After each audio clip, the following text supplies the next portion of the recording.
Bienvenue dans ton prochain Shift d'évolution, le podcast où chaque mot est une invitation à te reconnecter à toi, à ta vérité, avec ton cœur et avec compassion.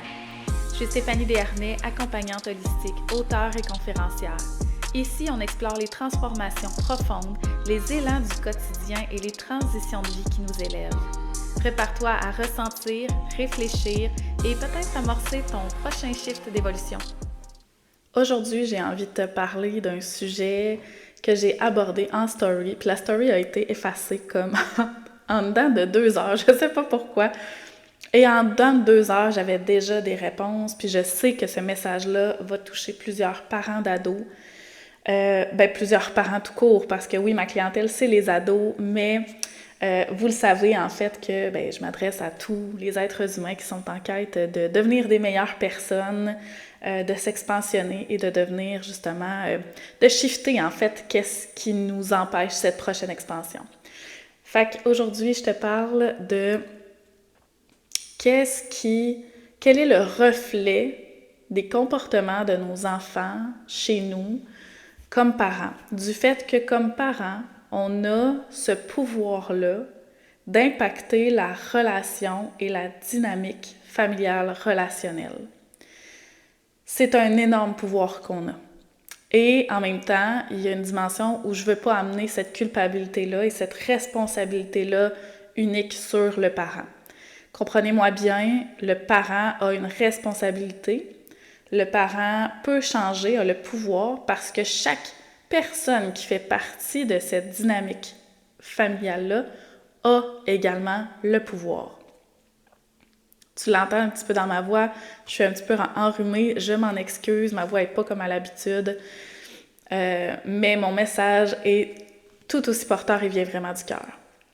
Fait que, aujourd'hui, je te parle de ça. J'ai déjà parlé dans plein d'autres publications aussi, peut-être dans un autre épisode de podcast. Je m'en souviens plus, on arrive quand même à plusieurs épisodes d'enregistrer, mais je parle souvent, en fait, de reprendre notre pouvoir, de reprendre notre responsabilité. Quand on est en relation, en interaction, ça peut être en interaction fréquente, comme avec des collègues de travail, avec des membres de notre famille, avec nos enfants, notre conjoint, notre conjointe, nos parents. Ça peut être très ponctuel, genre, je croise quelqu'un sur la rue, j'ai une interaction avec cette personne-là. Je suis à l'épicerie et j'ai une interaction avec le caissier, la caissière ou avec quelqu'un d'autre dans l'épicerie. J'ai des interactions comme ça qui sont ponctuelles, comme j'ai des interactions qui sont plus fréquentes et régulières. Quand j'ai une interaction avec une personne, puis tu sais, j'inclus là-dedans aussi les réseaux sociaux parce que sur les réseaux sociaux, des fois, on a des interactions parce qu'on vient commenter une publication, la personne commente aussi, puis bon, il y a des interactions comme ça back and forth qui se font. On a à ce moment-là une interaction avec la personne. C'est une interaction virtuelle, soit, mais c'est quand même une interaction. Quand on a une interaction avec une personne, on a le pouvoir d'influencer cette dynamique d'interaction-là. L'autre personne, elle a aussi le pouvoir d'influencer cette dynamique-là. C'est pour ça que je dis, je ne veux pas mettre la culpabilité et l'unique responsabilité sur le fait que je suis l'adulte, on entend souvent ça, tu sais, ouais, mais c'est toi l'adulte, c'est toi le parent. Okay? Je veux quand même ramener la nuance que ton ado, ton enfant a lui aussi une part de responsabilité parce qu'il a aussi lui un pouvoir sur cette dynamique relationnelle-là. Tout comme ton conjoint, ta conjointe, l'autre parent, a une influence, a un impact aussi, donc a un pouvoir sur cette dynamique-là. Tout comme les enseignants, toutes les personnes qui viennent graviter autour de vous, de votre dynamique, ont un pouvoir d'influencer cette dynamique relationnelle. Moi, je te ramène à toi parce que tu sais, je m'adresse toujours à la personne qui m'écoute, à la personne avec qui je suis en ce moment, parce qu'on n'a pas le pouvoir sur les autres. Je ne peux pas changer comment mon ado se comporte. Je ne peux pas changer comment la direction de l'école pense et agit. Je ne peux pas changer les interventions des éducateurs à l'école. Je ne peux pas changer l'humeur ou l'énergie de la personne que je croise à l'épicerie. Je ne peux pas changer la mentalité ou les valeurs de l'autre parent qui doit lui aussi intervenir selon ses valeurs avec mon enfant, mon ado. Mais j'ai le pouvoir sur moi. J'ai le pouvoir sur comment moi, je réagis et comment moi, j'influence cette relation-là. Donc, c'est de ça que je vais te parler aujourd'hui. Ce que j'ai abordé dans ma story et qui parlait beaucoup aux parents, puis c'est drôle parce que ça fait peut-être 2 semaines là, que j'ai des nouveaux ados dans mon caseload, dans ma charge de cas, dans mes clients. Puis j'ai des ados, en fait, c'est des ados que je suis, donc c'est des ados que j'ai en rencontre dans mon bureau ou en virtuel. Et je fais des petits suivis des fois aux parents parce que, évidemment, c'est un safe space. Ce que l'ado me parle, me partage, ça reste entre nous. C'est vraiment pas ça que je divulgue aux parents. Par contre, je vais faire des fois des petits suivis. Des fois, les parents me disent comment ça s'est passé. Fait que des fois, j'y vais très général. Tu sais, par exemple, tu sais, je sens que l'ado s'est vraiment ouvert, il a été honnête dans ses réponses, je sens qu'on a une petite brèche pour aller travailler sur certains éléments. Fait que, tu sais, je vais aller comme rassurer un peu le parent sur comment je travaille, qu'est-ce que moi j'ai perçu. Parfois, avec l'accord de l'ado, je vais transmettre aux parents, par exemple, un ado qui me dit « j'ai des enjeux alimentaires » et le parent, à la base, voulait qu'on travaille ces enjeux-là en interaction individuelle avec l'ado. J'identifie qu'il y a des enjeux, que les enjeux sous-jacents, on a identifié, moi et l'ado ensemble, que c'était pas tant d'aller travailler les enjeux alimentaires qui étaient le principal domino. Moi, j'utilise souvent cette image-là. C'est quoi le plus gros domino? Que si on bouge ce domino-là, ça impacte tous les autres dominos. Fait que je dis par exemple, avec l'ado, ce qu'on a mis en lumière, c'est que le plus gros domino, c'est la confiance en soi, l'estime de soi.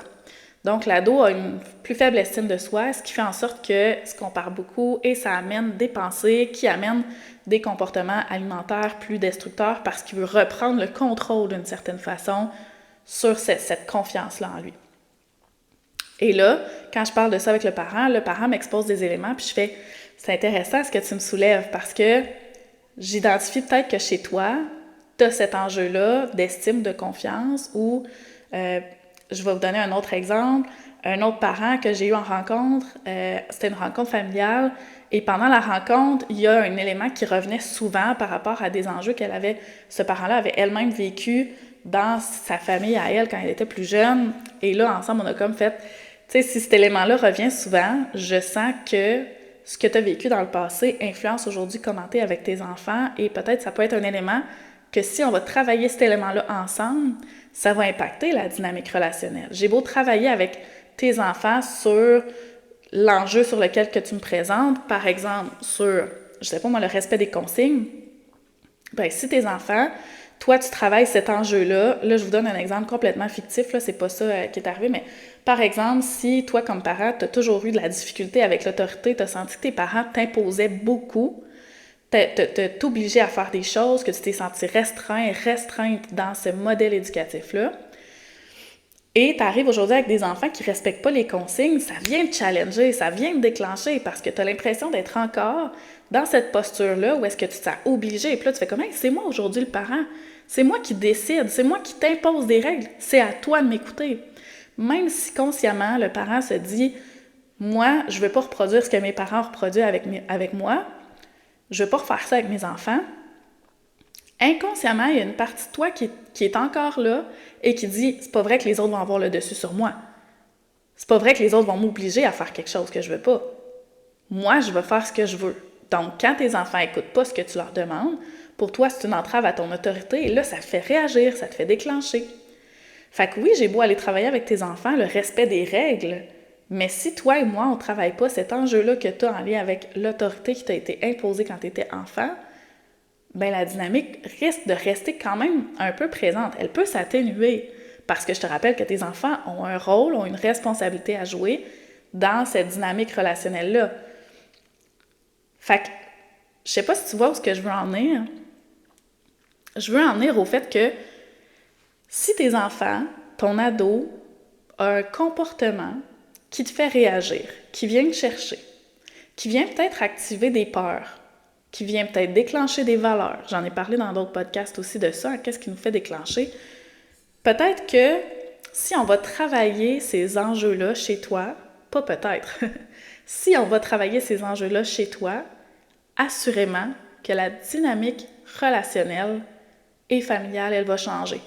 C'est sûr qu'elle va être impactée. Donc, je voulais t'amener Je voulais t'amener cette réflexion-là aujourd'hui parce que je dis tout le temps la phrase qui parle vraiment beaucoup, tout part de soi. Donc, tout part de moi comme parent. J'ai le pouvoir, comme j'ai dit, d'influencer ça. Et je veux t'amener aujourd'hui la réflexion. Donc, si tu es en auto, si tu es dans un lieu public, puis que tu veux juste comme... Fais juste laisser émerger les réponses qui vont venir à toi, OK? Et si tu as envie, si tu es dans un endroit où tu peux le faire sous forme d'état méditatif, te fermer les yeux, te concentrer sur tes ressentis, ce qui monte à toi. Tu peux même prendre un cahier pour écrire ce qui vient. Je te pose des questions et je te demande de laisser monter ce qui vient en premier. Qu'est-ce qui te fait réagir chez tes enfants, chez tes ados? Quel comportement ou quelle situation vient te faire réagir, vient t'impacter?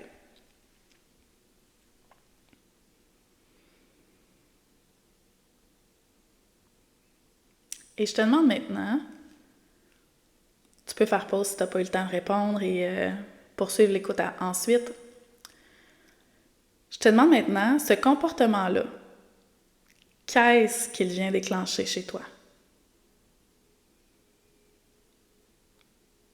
Ça vient réveiller quoi?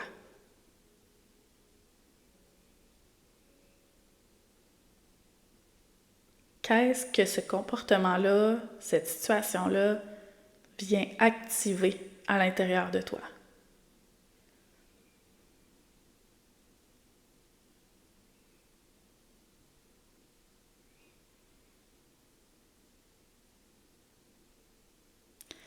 Peut-être que ça peut être intéressant aussi d'aller identifier, et tu prendras le temps peut-être après l'écoute du podcast, comme je te dis, si tu veux faire pause, d'aller identifier est-ce qu'il y a des valeurs qui sont touchées par ce contexte-là ou ce comportement-là. Si oui, c'est quoi? Donc, quelles sont les valeurs qui sont peut-être touchées par cette situation-là ou ce comportement-là?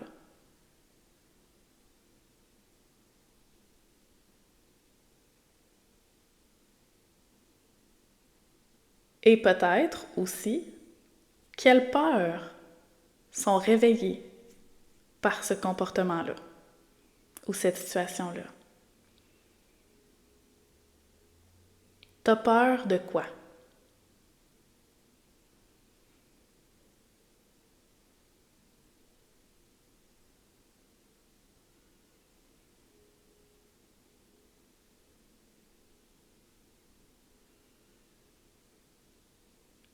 Est-ce que tu as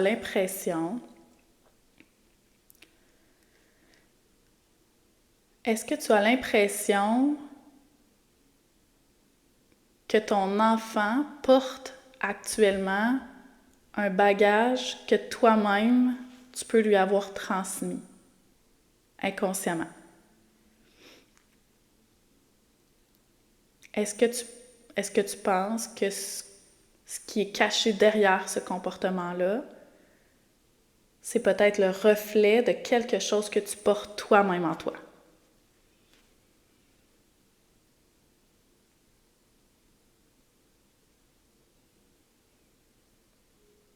Peut-être même aller identifier c'est quoi? Qu'est-ce qui se cache derrière ce comportement-là de mon ado, de mon enfant? Quand mon ado, mon enfant réagit comme ça, ce comportement-là, il est à la recherche de quoi? Ça vient nourrir quoi? Ou ça vient combler quoi?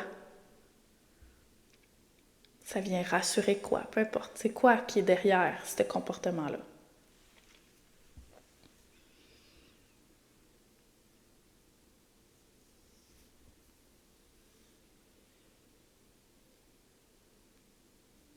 Et la question ultime,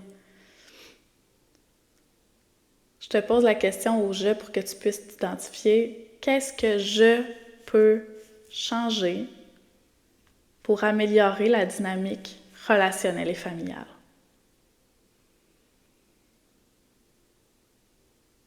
Donc, je veux que toi, tu identifies qu'est-ce que tu peux changer ou améliorer pour influencer la dynamique relationnelle et familiale.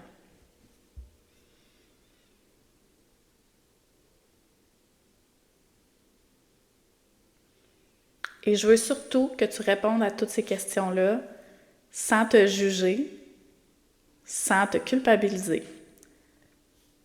On est vraiment en mode observation extérieure.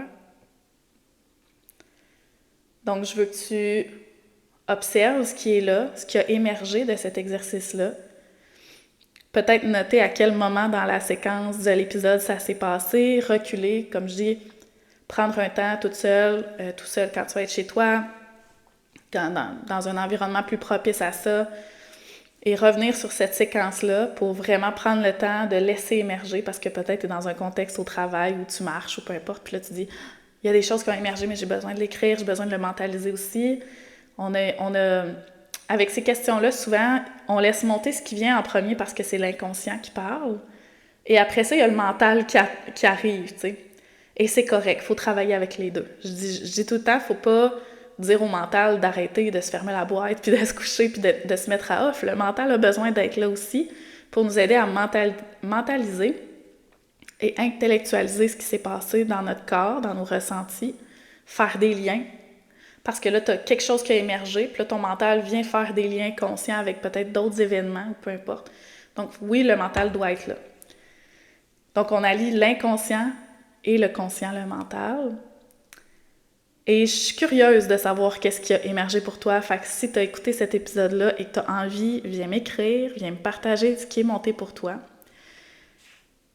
En fait, c'est comme je te dis, parce que j'ai été face... Puis ça fait longtemps que je porte ce message-là à l'intérieur de moi.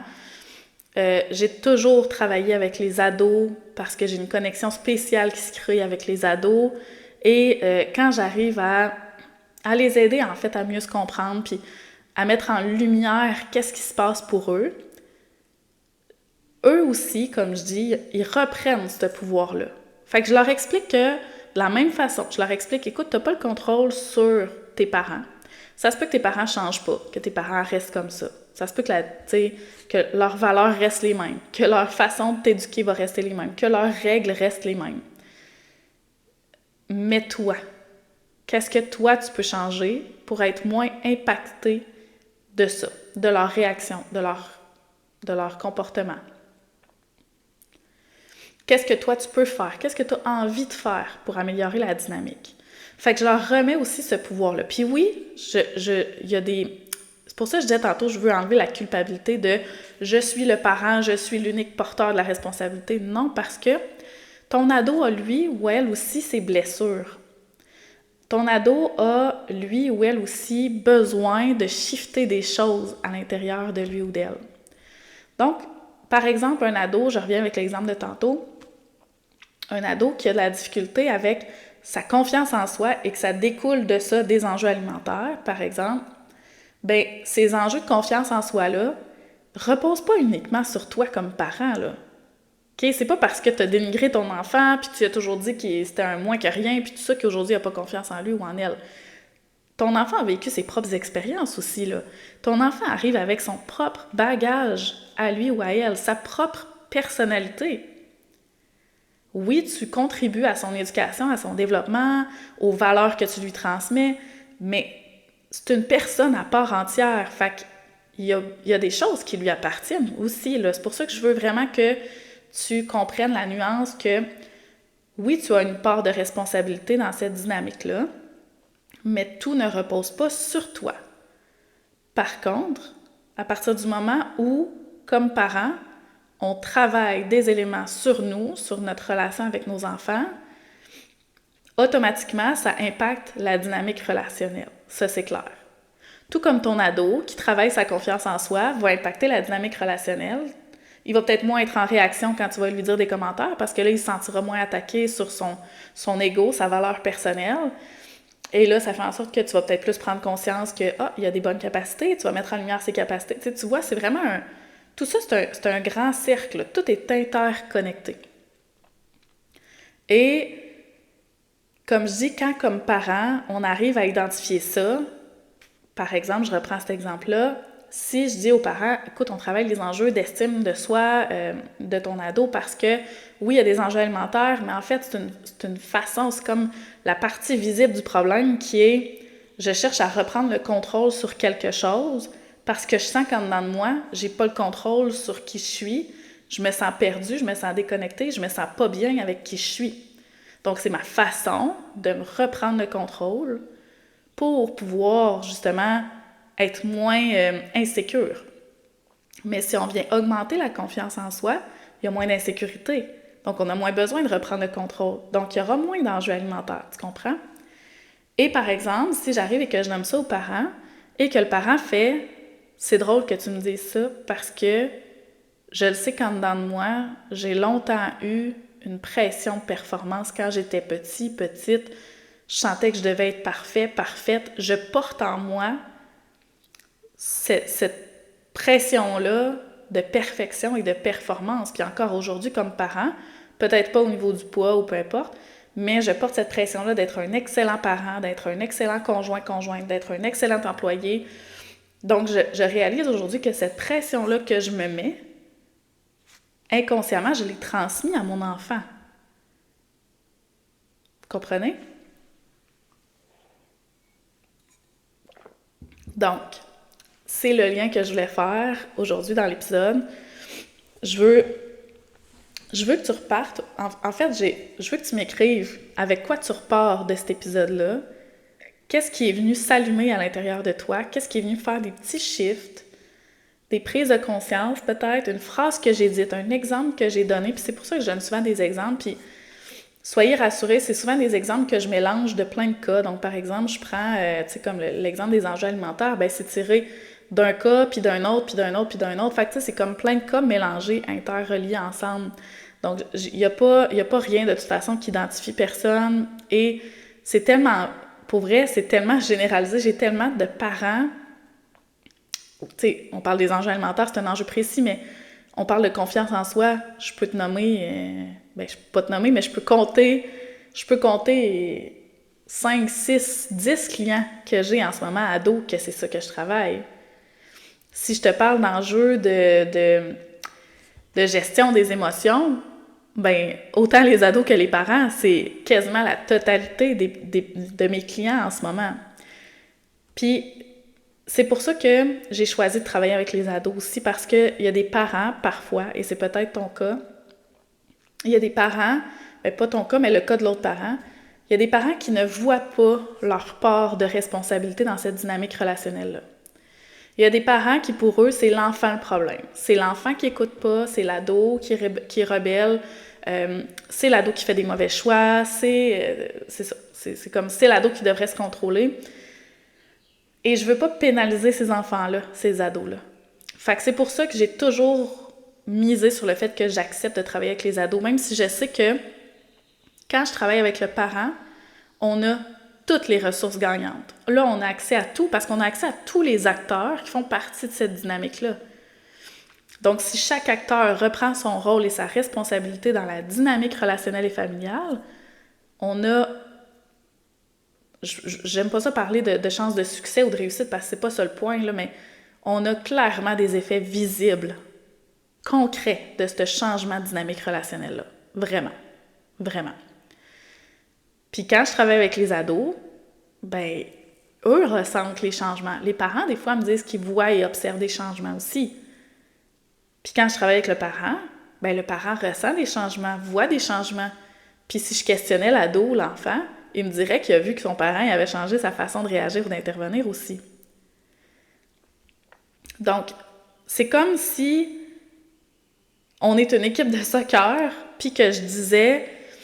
Quand que j'ai toute l'équipe avec moi, on peut travailler des éléments, puis à la prochaine partie, on voit l'impact que ça a sur le jeu, parce que là, on voit que l'équipe joue plus ensemble, qu'ils se font plus des passes, qu'ils font plus, ils mettent en application et ils changent le jeu parce qu'ils étaient tous là à la pratique, ils ont tous entendu les conseils, les stratégies. S'il y a la moitié de l'équipe qui n'est pas là aux pratiques, puis qu'on arrive au match, ça se peut qu'on ait pas beaucoup de chance d'avoir un beau jeu, un beau style de jeu en union, en collaboration, parce que la moitié de l'équipe qui ne saura pas ce qu'on a travaillé, qui va y aller un petit peu avec ses propres réflexes, puis avec sa façon à lui ou à elle de travailler habituellement, puis dire, moi, c'est le même que je joue au soccer, puis c'est le même, c'est tout, puis si ça fait pas votre affaire, regarde, tant pis, Ouais, mais là, on n'est pas en cohésion d'équipe, on n'est pas en travail d'équipe. Mais c'est la même chose. Une famille, c'est une micro-équipe de soccer, c'est une micro-communauté. S'il manque des acteurs de cette communauté-là pour travailler ensemble, ben il nous manque des éléments, clairement, puis il nous manque un point d'ancrage sur lequel on peut travailler. C'est pour ça que mon programme pour ados, quand je l'ai construit, t'en as peut-être déjà entendu parler au tout début, il était uniquement pour les ados. Je voulais permettre aux ados de vraiment mieux se comprendre, d'avoir leur safe space, leur espace pour partager, m'écrire, puis avoir des conseils puis des outils sur ce qu'ils vivaient. Et à la fin de mon programme, j'avais accompagné 28 adolescents et j'ai pris conscience qu'il y avait des parents qui écoutaient eux autres aussi les capsules vidéo auxquelles les ados y ont accès, mais que les parents, des fois, avaient envie de m'écrire pour me dire « Ouais, là, il est arrivé telle situation avec mon ado. » Puis là, j'étais comme « Ouais, mais là, c'est juste son espace, c'est juste... L'accompagnement est vraiment juste pour l'ado. » Et là, j'ai décidé d'ouvrir l'accompagnement aux parents parce que je me dis « Il me manque des acteurs dans la situation. » Il y a des situations où c'est vraiment l'ado qui a des éléments à travailler, le parent travaille sur ses enjeux, peut-être avec une autre personne ou de façon individuelle, peu importe. Mais vraiment, quand tout le monde est impliqué, je vois vraiment les changements. Et je voulais amener cette notion-là parce que, comme je dis, j'ai, dans les dernières semaines, tellement de parents que je fais « Hey, je travaille ça avec ton ado, mais moi, là, je ressens qu'il y a cet élément-là qui serait intéressant à travailler ensemble. » Puis que là, le parent fait « Ouais, je pense que oui. Si toi et moi, on travaille cet enjeu-là ensemble, ça va impacter mon ado, ça va impacter notre dynamique relationnelle. » Donc, même s'il y a un autre parent dans l'équation, parce qu'il y a eu une séparation peut-être, puis l'autre parent, il veut, ou même deux parents ensemble, puis il y en a un des deux parents qui dit « Il n'y en a pas de problème, j'en vois pas, je vois pas l'intérêt, moi, de faire ces affaires-là, puis de travailler ça. » Sache que oui, ça sera pas optimal parce qu'on n'a pas toute l'équipe de soccer. Mais c'est mieux d'avoir le 3/4 de l'équipe de soccer que d'en avoir pas du tout, ou juste le quart. Donc, si toi, ça te parle, si tu te dis « Oh my God, je réalise que mon ado, il aurait besoin de mieux se comprendre, aurait besoin d'un espace, tu sais, pour justement pouvoir ventiler sur ce qu'il vit ou pour avoir des outils, des stratégies. Mais moi aussi, comme parent, je sens que je peux impacter cette dynamique-là en étant mieux outillée, en travaillant sur mes propres éléments à moi. Tu sais, tantôt, je te posais la question, c'est quoi tes valeurs? C'est quoi les peurs qui sont là? Si tu es constamment dans la peur que ton enfant fasse des mauvais choix parce que peut-être que tu n'es pas en paix avec les choix que tu as faits par le passé, ou que c'est ta peur de parent parce que tu as peur d'être jugé, d'être critiqué, puis tu te dis « Si mon enfant fait des mauvais choix, ça remet en doute mes propres compétences parentales. » Fait que quand je vois que mon enfant, mon ado fait le compte, fait des mauvais choix, ben là, je suis gênée, je suis mal à l'aise parce que là, je me sens coupable, j'ai l'impression que les gens me critiquent puis me disent que je suis pas un bon parent. C'est sûr que ta réaction avec ton ado quand tu vois qu'il fait des mauvais choix est impactée de cette peur-là. C'est sûr. Fait que c'est sûr que tu es en réaction puis que tu interviens peut-être pas de la façon que tu voudrais intervenir. Alors que si on va travailler cette peur-là, qui est là, du jugement, cette peur-là pour ton avenir, cette paix-là avec ces choix-là que tu as faits par le passé, si on vient travailler ces enjeux-là, clairement, quand ton ado va faire des mauvais choix, tu vas être moins impacté, tu vas être moins activé, tu vas être moins dans tes peurs et ça va influencer la dynamique relationnelle et familiale. Ça va influencer ton ado puis sa façon de se sentir. C'est clair. Puis je te partage ça. Dernière chose, je termine là-dessus. Je te partage ça parce que j'ai moi aussi, comme parent, été très activée dans les premières années de vie de mon enfant et j'ai pris conscience. Et encore aujourd'hui, je réalise que j'étais tellement dans le désir de performance. J'avais cette pression-là, moi aussi, une pression inconsciente parce que mes parents m'ont jamais mis de pression d'être bonne puis d'être parfaite dans tout. C'est vraiment une pression, comme je dis, on arrive avec notre propre bagage aussi. Peut-être qu'inconsciemment, c'est, oui, mes parents qui m'ont transmis ça, ou les autres générations, ou que j'arrivais juste avec ce bagage-là, peu importe. J'ai ce bagage-là de performance à l'intérieur de moi, et ça se reflétait sur mon rôle de parent. Parce que je voulais être la meilleure mère au monde. Je voulais faire les meilleures interventions. Je voulais que mes enfants aient les meilleures réactions, les meilleurs comportements. Donc, quand mon enfant avait des comportements qui me faisait chier, qui me remettait d'en face que j'étais peut-être pas la meilleure mère, que j'avais peut-être pas la meilleure intervention à ce moment-là. J'étais activée, j'étais déclenchée et ça venait réveiller une partie de moi que j'aimais pas. Et c'est là où j'ai pris conscience que je me suis dit, j'ai beau essayer de travailler sur les crises puis les comportements de mon enfant, ce qui va influencer la dynamique, c'est à partir du moment où moi, je vais prendre ma responsabilité. Et je vous jure, j'ai travaillé sur ma posture de performance, sur ce relâchement-là par rapport au comportement. J'ai compris que les comportements de mon enfant n'étaient pas le reflet de qui je suis comme personne ou comme parent. J'ai compris que mon enfant arrive avec son propre bagage, sa propre personnalité et qu'il doit lui aussi, elle aussi, vivre ses propres expériences de vie. Et quand ça arrive que je sens qu'on est dans un petit tourbillon, un petit peu plus comme tendu, puis comme ça va moins bien, voyons, les comportements désagréables réarrivent, je prends conscience que je suis en train de chercher il est où le trouble. Je suis en train de voir, c'est ça son problème, fait que là, faut régler ça, alors que je suis en train de chercher un problème pour mettre le doigt sur quelque chose qui est invisible, parce que c'est moi. De savoir que son problème, c'est ça, ça vient me rassurer. Mais au fond, si je me rassure moi-même en me disant « c'est pas parce que mon enfant aujourd'hui a ces comportements-là qu'il va être un enfant comme ça toute sa vie. C'est pas parce que mon enfant aujourd'hui n'écoute pas ce que je lui dis qu'il va être un trouble d'opposition plus tard. » Et j'ai compris que la relation que j'avais avec mon enfant valait plus que le regard des autres, puis que ce désir-là de performance. Et quand j'arrive à relâcher ce contrôle-là, cette pression-là que je ressens, que je me mets et que inconsciemment je lui mets aussi, mon enfant recommence à être plus agréable, à avoir des comportements plus doux, on a comme une relation plus de proximité, plus d'amour, plus de bienveillance. Et je vous le dis, là, j'ai une responsabilité dans la dynamique relationnelle que j'ai avec mon enfant, et donc dans la dynamique familiale. Je ne suis pas l'unique porteuse de cette responsabilité-là, mais j'en ai une. Et je la prends. Je la prends parce que c'est un pouvoir. Quand on a une responsabilité, c'est qu'on a le pouvoir. J'ai le pouvoir d'impacter ma dynamique familiale. C'est huge, c'est immense. Je t'invite toi aussi à voir qu'est-ce que tu peux prendre comme pouvoir, comme responsabilité.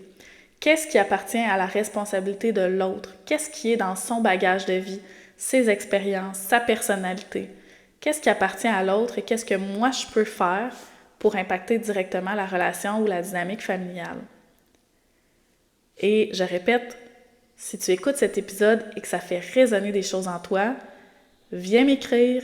Ça me fait vraiment toujours plaisir de connecter avec chacun et chacune de vous, avoir vos feedbacks, voir qu'est-ce qui a émergé de ces réflexions-là, parce que moi, je suis là, je vous partage ça derrière mon écran, mais ce qui me nourrit vraiment, là, c'est d'avoir ce contact-là avec vous autres. Quand vous m'écrivez pour me dire « Oh my God, ça me parle tellement, j'ai réalisé que blablabla, j'ai pris conscience que… » Ça me nourrit, là, vous avez même pas idée. Fait que vous me dérangez jamais. Écrivez-moi, partagez-moi vos vécus, vos expériences, et si vous, vos proches, des gens que vous connaissez, si vos ados ont besoin de cet accompagnement-là, c'est là, c'est disponible et c'est vraiment là dans ma plus grande mission d'aider les ados et les parents d'ados. Fait que je suis réceptive et ouverte à vous parler, à vous accompagner du mieux que je peux avec tous ces beaux outils-là que j'ai.